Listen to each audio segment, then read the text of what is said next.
I've got a couple grenade launcher shots with a couple names on them. First one is for Dog 1. You jerk. Get back here. He didn't die!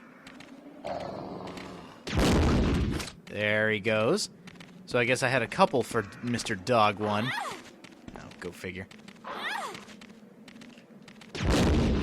Jesus! So there's the one for Dog Mr. 2. Dog Mr. 2, Mr. Dog 2. I've got 3 shots left for a couple individuals named Mr. and Mrs. Liquor. And they're even waiting for me, too.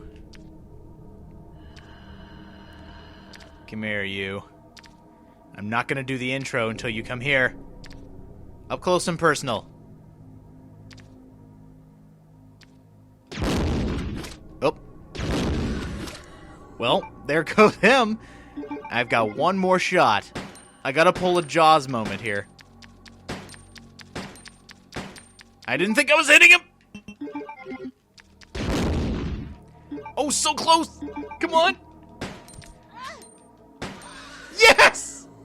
I can't believe I lived! Anyway, what's going on, everyone? It's the Niskel. Welcome back to Resident Evil 2.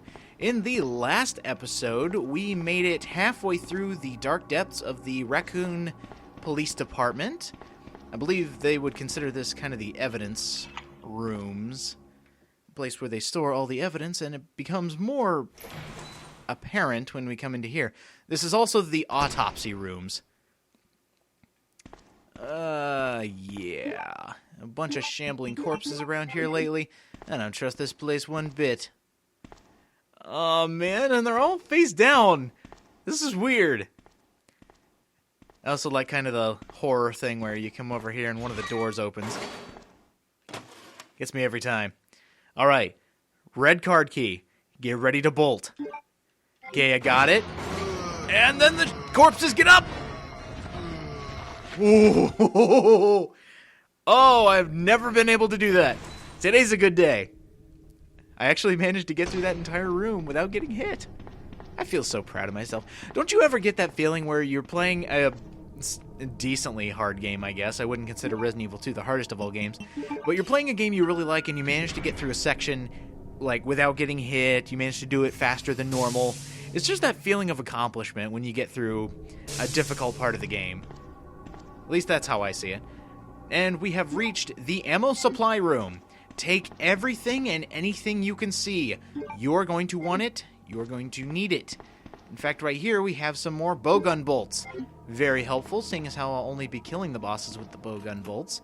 And in here is a very interesting choice you need to make. You have a machine gun, and you have a side pack. And I just noticed that these two kind of contradict each other. The submachine gun takes 2 spaces in your inventory. The side pack adds 2 more. Depending on what you take, and I know I'm explaining this again, but just bear with me here. You can take one of these items. The other one will be left for Leon in Scenario B. Because Leon has so many more weapons than Claire does, and all of them useful, I think I'm going to take the side pack for Claire. Reason being, Leon is going to be a powerhouse. He is going to have, essentially, too much ammo. Which is why I'm giving this to Claire, so that she has more space to deal with. So now we have 10 spaces, enough to pick up any items that we might come across while we're using the rest of the club key. And Leon, he can tough it out. Essentially, my strategy with Leon is using any and all ammo, anything, because I'm going to be carrying around a lot of guns and a lot of ammunition. So it'll be good to be able to use it right then and there when I need it. Over here in parking, it's been a while since I've played Claire A. Has the truck been moved yet? No, it hasn't. Okay, so Leon actually hasn't shown up in this section yet.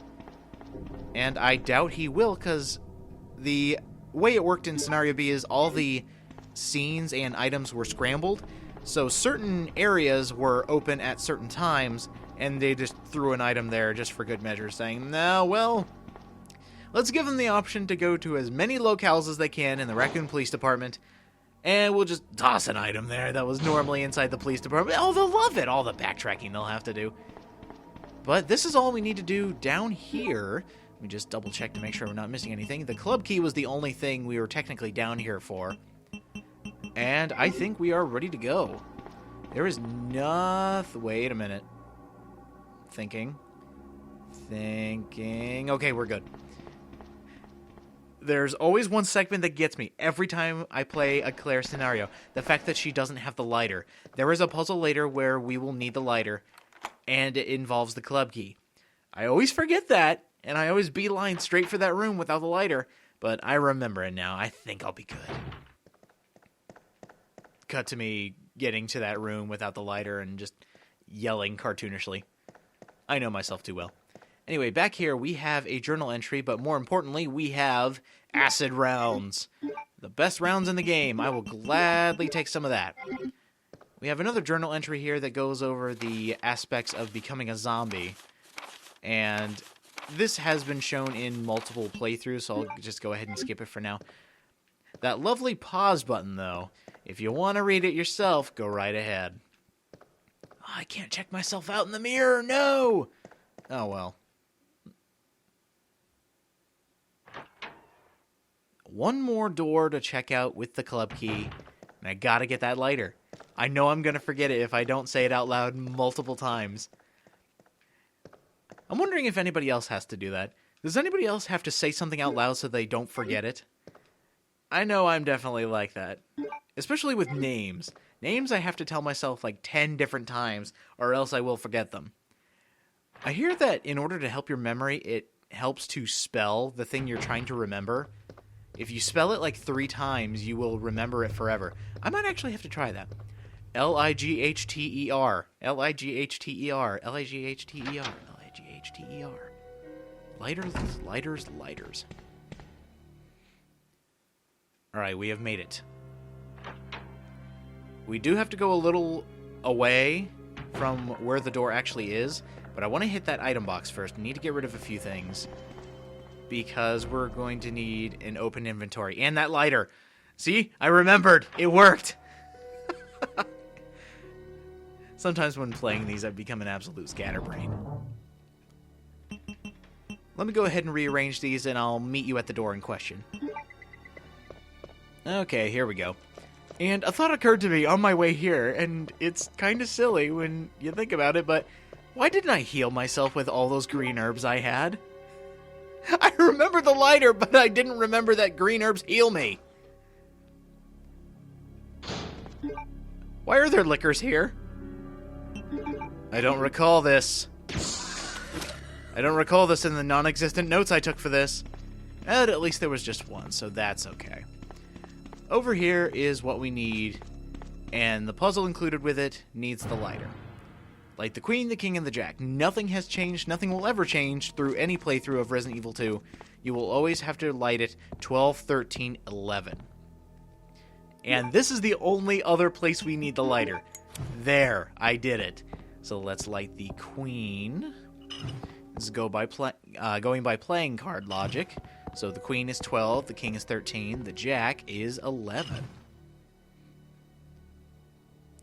Thunk. Cool.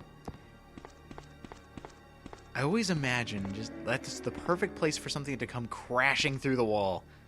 In fact, it has.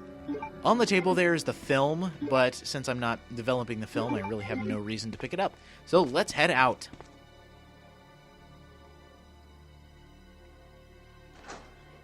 I need to make one more trip to the item box, so I'll actually meet you at the next place we need to be. So be right back. God, there are liquors everywhere now. If you go into the second floor, there are actually liquors waiting there for you too. And I knew this was going to happen, and right here is what I meant by the second place for the cord being absolutely useless, because you were only going there once. So there's absolutely no reason you would need to use the cord there. So the zombies are breaking in. If you didn't use the cord to close any of the shutters, they will come in both locations, actually. But since we covered up the main floor, that would be the only place we would need to go. We are safe. And it always happens whenever you have 3 of the 4 stones, or technically 2.5 of the 3 stones, and you're off to use the cogwheel. I just thought that was kind of an interesting choice to have the zombies come in. And why are there lickers here too? They are everywhere! I don't remember there being this many lickers during any playthrough. Why are there so many now? I don't know whether I don't know, just using the infinite knife cheat or something like that caused them to show up more. I don't know what I did. Who did I make mad? Is it just because I've been, goofing off this entire time? They decided, well, the Niskel's not going to take it seriously. Let's throw more deadly enemies at him. Or maybe it's because I tried to take on a licker with a handgun the first part of this Let's Play. It's as if our family is a series of cogs. Voice crack. Fit it all together, and our family is together. Now, I actually do like they don't give you the option to go down the dust chute. In Leon A, you can go down a dust chute and immediately be where you need to be to use all 4 of the items you've collected. But in this one, thankfully, they don't give you the option. Otherwise, you'd be trapped. I guess it was a part of game design. Yeah, let's not trap the player so that they can't advance. That would be pretty bad. Alright, you got your shot. And, okay, I'm safe. Now I just need to make it over to Chief Iron's office. I almost called it an establishment. His one room is not an entire complex. So now we are going to play a little bit of Metal Gear in my Resident Evil and try to sneak past this licker without dying, because it lunged for me multiple times. So let's see. Moment of truth. I see him. He sees me. Look at that. He's just sitting there waiting. Alright, let's go, Metal Gear! Nope, didn't work. At least I'm not in danger. That's good enough. If there's a second one, I'm gonna cry. Oh, wow, those suckers are fast. Okay. He kind of lost interest halfway through. He's essentially... What example do I want to use? It's kind of like the, fuck it kind of characteristic. It's like, they're so far away, I don't want to follow them. No, I don't want the lighter anymore. Screw that item. It's caused me so much agony in the past. I guess I can't say agony unless I was setting myself on fire.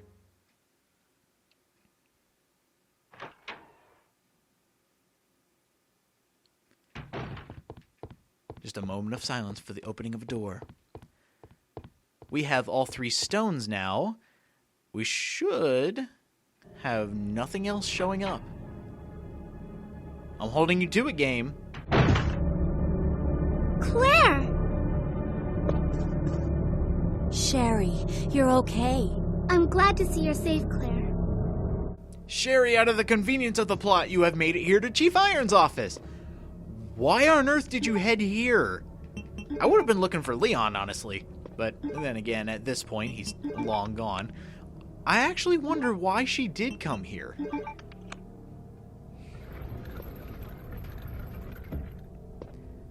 Uh-oh, Chief Irons has a super secret back room!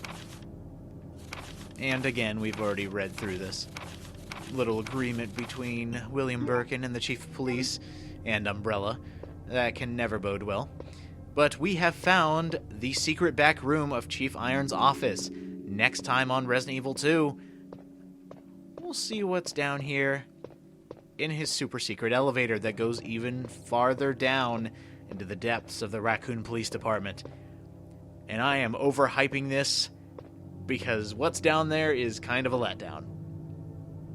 Or is it?